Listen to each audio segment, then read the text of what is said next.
देखिए, जाकिया जाफरी के केस में टेक्निकल ग्राउंड पर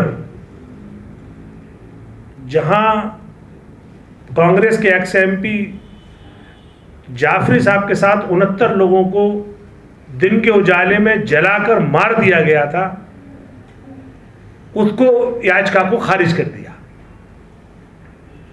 लेकिन उसमें जो ऑब्जर्वेशन दी कि उसमें कुछ लोग एक जानबूझकर इसको बॉयल करते रहे और उन्होंने न्याय व्यवस्था को अब्यूज किया, उसके बुनियाद पर जैसे ही ऑर्डर आया उसके 1 घंटे के अंदर अंदर तीस्ता सीतलवाड़ के घर पहुंच गई गुजरात एटीएस और उनको अरेस्ट कर लिया। लेकिन ये जो ऑर्डर आया है 24 घंटे से ज्यादा गुजर गए, नूपुर शर्मा दिल्ली पुलिस की सिक्योरिटी के अंडर में। हैरानी की बात ये एक और टिप्पणी की थी उन्होंने कि वो दिल्ली पुलिस की सिक्योरिटी में एब्सकॉन्डिंग है, तो दिल्ली पुलिस ने नहीं अभी तक गिरफ्तार किया है, जबकि 24 घंटे से ज्यादा गुजर गए। ये फर्क है जाकिया जाफरी वाले ऑब्जर्वेशन में और कल वाले ऑब्जर्वेशन में। सुप्रीम कोर्ट के फैसले का आप स्वागत कर रहे हैं क्योंकि सुप्रीम कोर्ट ने क्लीन चिट दे दिया मोदी जी को? नहीं, सुप्रीम कोर्ट ने मोदी जी को क्लीन चिट नहीं दिया। अगर सुप्रीम कोर्ट मोदी जी को क्लीन चिट दे देते तो मुझे ये बताइए कि वहां पे जो हजारों मुसलमानों का खुलेआम नरसंहार हुआ, औरतों के साथ रेप हुआ, बच्चों को बूढ़ों को दिन में जलाकर काट के मार दिया गया, तो क्या वो प्रशासन की जिम्मेदारी नहीं थी? और अगर प्रशासन की जिम्मेदारी थी तो उस वक्त के मुख्यमंत्री की जिम्मेदारी नहीं होगी? और क्या वो उस वक्त उनके पास गृह मंत्रालय का पोर्टफोलियो नहीं था? तो अगर मुख्यमंत्री और गृह मंत्री जिम्मेदार नहीं है, हजारों लोगों का उनके राज्य में कत्लेआम हो जाए, तो फिर कौन जिम्मेदार होगा?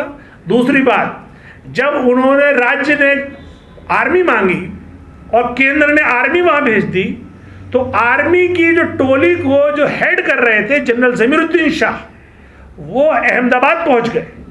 और ये बात मैं नहीं कह रहा हूं, ये जनरल जमीरुद्दीन शाह अपनी किताब सरकारी मुसलमान में लिखते हैं कि जब मैं अहमदाबाद पहुंच गया और अहमदाबाद पहुंचने के बाद मैं वहां लोकल एडमिनिस्ट्रेशन को लगातार फोन करता रहा कि आप हमें हमारी आर्मी को अंदर आने दीजिए, क्योंकि हम सारी बटालियन लेके पहुंच गए।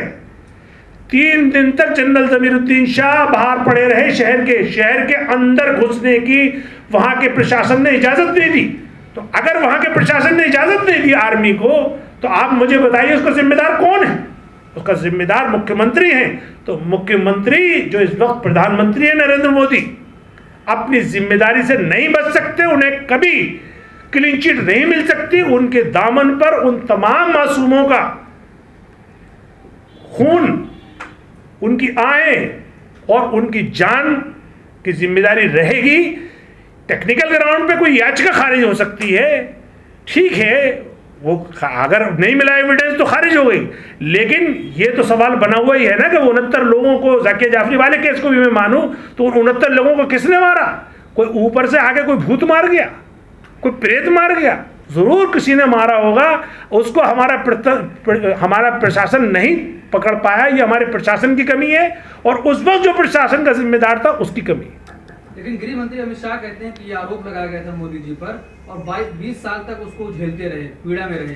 आज सुप्रीम कोर्ट ने इनको क्लीन चिट दी है, तो ये स्वागत करने के लायक है। तो ये कहते हैं, देखिए, गृह मंत्री और इसके बारे में क्या कहेंगे कि जो उसके जो मेन कल्प्रिट हैं पूरे दंगों के, मुन्ना बजरंगी और गोडनानी और जो लोग जो तहलका स्टिंग ऑपरेशन में बाकायदा कह रहे हैं कि हमने कैसे कैसे मारा, और वो धन्यवाद कर रहे हैं मोदी जी का, वो धन्यवाद कर रहे हैं पूरी पार्टी का, उसको कहां ले जाएंगे? देखिए, सच्चाई मिट नहीं सकती। टेक्निकल ग्राउंड पे कोई एकाध याचिका आप खारिज करा सकते हो, और हमारा जो न्याय तंत्र है आप समझ ही रहे हैं कि उसमें तीस्ता सीतलवाड़ को 1 घंटे के अंदर एटीएस पुलिस ने गिरफ्तार कर लिया। लेकिन वही सुप्रीम कोर्ट जो इतनी सख्त टिप्पणी कर रहा है, उसके बाद अभी तक नूपुर शर्मा को गिरफ्तार नहीं किया गया है। ये जो सिलेक्टिव एटीट्यूड है, ये हमारे मुल्क के लिए अच्छा नहीं है। और इस वक्त तो गृह मंत्री के अंडर में है दिल्ली पुलिस, उन्हीं साहब के अंडर में। अगर वहां वो क्लीन चिट दिलवा रहे हैं तो इस कल वाली टिप्पणी पे क्या उनका एक्शन है? यहीं से उनका दोहरा रवैया नजर आता है। नूपुर शर्मा को थ्रेट्स मिल रहे हैं, तो क्या आप लोगों को थोड़ा इंतजार नहीं करना चाहिए गिरफ्तारी को लेकर कि अपना रुक जाए? जब थोड़ा मामला ठंडा हो जाए, थ्रेट्स कम मिले उनको, तो गिरफ्तारी की जाए? ये लगातार वो कह रही है उनकी फैमिली को थ्रेट्स मिल रहे हैं। नहीं, थ्रेट्स क्यों मिल रहे हैं? पहली बात तो इसलिए मिल रहे हैं, ये कल सुप्रीम कोर्ट की टिप्पणी में सुना रहा हूं आपको, कि उनको सुरक्षा का खतरा है या वो सुरक्षा के लिए खतरा बन गई है देश के लिए। न्यायमूर्ति साहब ये भी कहते हैं कि हमें सब पता है, मुंह मत खुलवाओ कि क्या हुआ था, कौन सी डिबेट हुई थी, कौन सा एजेंडा चल रहा था, और वो समझती क्या है, वो वकील होकर भी कुछ भी बोलेंगी। वो धार्मिक नहीं है, इसलिए किसी दूसरे के धर्म का सम्मान नहीं करती। उसके बाद भी उनके खिलाफ FIR हुई तो दिल्ली पुलिस ने उनके आगे रेड कारपेट बिछा दिया। रेड कारपेट का मतलब उनको सिक्योरिटी मिली हुई है, उनके खिलाफ कोई कार्रवाई नहीं हुई। अगर थ्रेट मिल रही है तो सिक्योरिटी तो है उनको, और वैसे भी अगर दिल्ली पुलिस अरेस्ट कर लेगी उससे ज़्यादा सिक्योर्ड क्या है? अगर दिल्ली पुलिस किसी को अरेस्ट कर ले उससे ज़्यादा सिक्योर्ड कोई चीज़ ही नहीं है, वो तो पुलिस के अंडर में ही रहेंगी। लेकिन थ्रेट एक अलग चीज़ है, थ्रेट किसी को भी मिल सकती है। थ्रेट हमारे राष्ट्रीय सदर बैरिस्टर असदुद्दीन ओवैसी साहब को इतनी मिलती है कि उनकी चलती हुई गाड़ी पे गोलियों से हमला हो जाता है। उनके बारे में रोज़ाना आप देखिए सोशल मीडिया पर लिखा जाता है। तो क्या हो गया? अगर थ्रेट मिलेगी तो सरकार का काम है उस थ्रेट को काउंटर करे। लेकिन ये थ्रेट क्यों मिल रही है? थ्रेट इसलिए मिल रही है कि रेडिकलाइजेशन बढ़ रहा है। रेडिकलाइजेशन इसलिए बढ़ रहा है कि रूल ऑफ लॉ अपना काम नहीं कर रहा है, वो सिलेक्टिव काम कर रहा है। जब आप गुनहगार के खिलाफ काम नहीं करोगे और आप जो है मैसेंजर को शूट कर दोगे तो फिर तो रेडिकलाइजेशन बढ़ेगा ना। अगर नूपुर शर्मा को वक्त रहते गिरफ्तार कर लिया होता तो ये तमाम जो देश में आग लगी है नहीं लगती। ये मैं नहीं कह रहा हूँ, ये न्यायमूर्ति सूर्यकांत कह रहे हैं कि अगर इसको वक्त पे गिरफ्तार कर लिया जाता तो आज जो देश में हो रहा है इस पूरे घटनाक्रम के लिए अकेली महिला जिम्मेदार है। ये सुप्रीम कोर्ट की टिप्पणी है। सर, टिप्पणी तो की गई है लेकिन जो ऑर्डर दिया गया है उसमें इस तरह का कुछ भी नहीं लिखा गया। क्या उसका कोई वैलिडेशन रहेगा कि टिप्पणी का? देखिए, ऑनरेबल सुप्रीम कोर्ट की टिप्पणी अपने आप में बहुत महत्वपूर्ण है और उसको सारे मीडिया ने चलाया है, सब ने उसको दिखाया है, लाइव दिखाया है।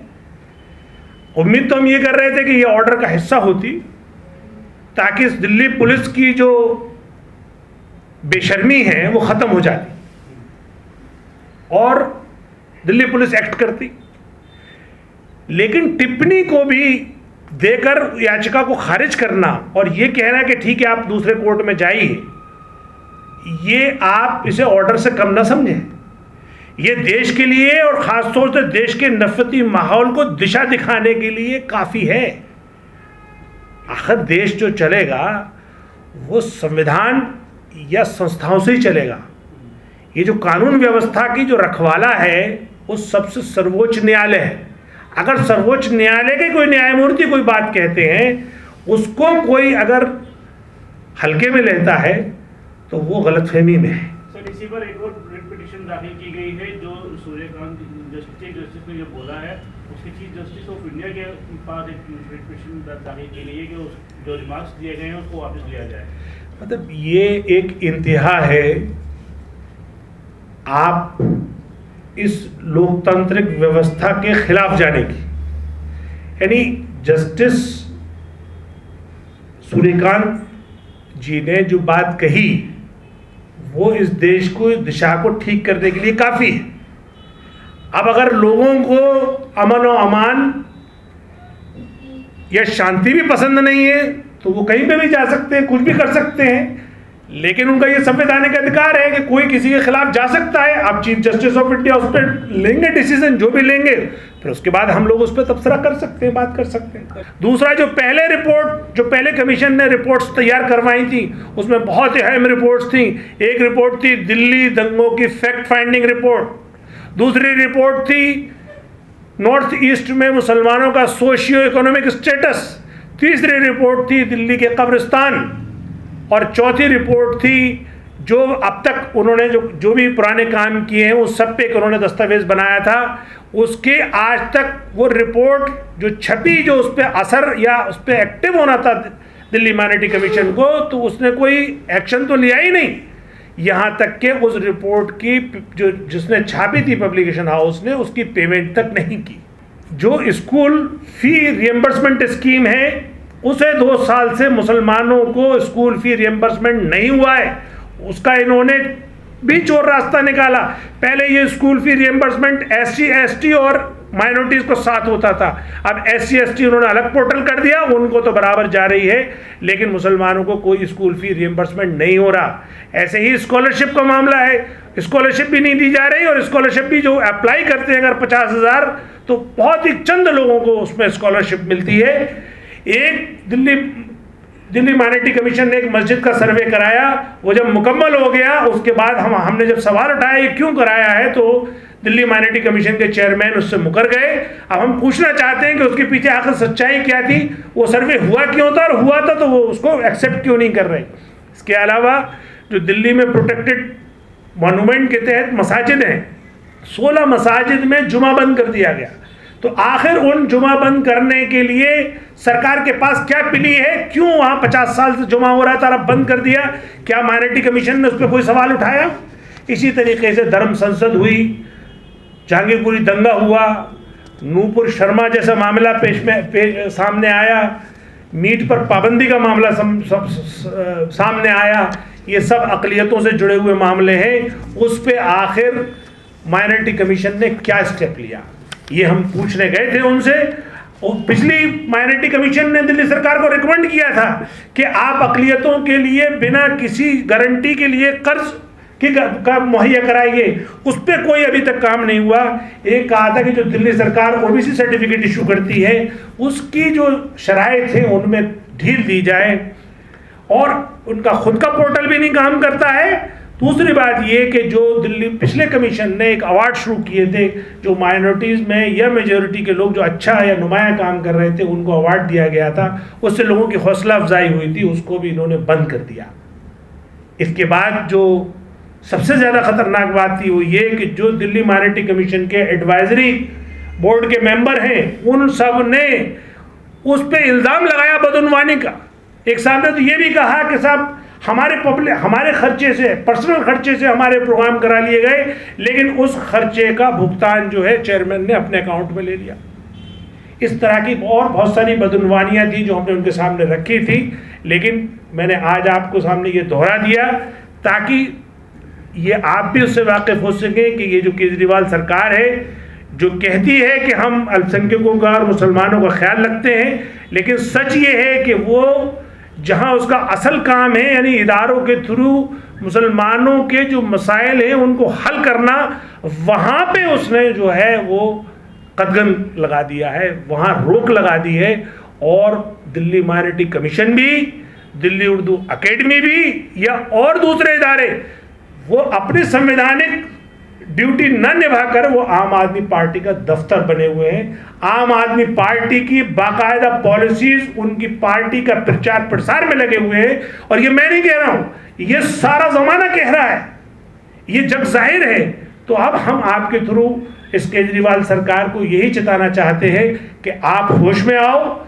दिल्ली मजलिस अपनी मुहिम पर है, अगर आप होश में नहीं आए तो आपके हर विभाग का हम दौरा करेंगे, हर जानकारी हासिल करेंगे, आपके खिलाफ हम मोर्चा बंदी करेंगे, चाहे वो सड़क से हम पे करें, मेमोरेंडम की शक्ल में करें, प्रेस कॉन्फ्रेंस की शक्ल में करें, या फिर हम संसद या विधानसभा के बाहर घेराव करके करें। लेकिन दिल्ली मजलिस अब शांत बैठने वाली नहीं है।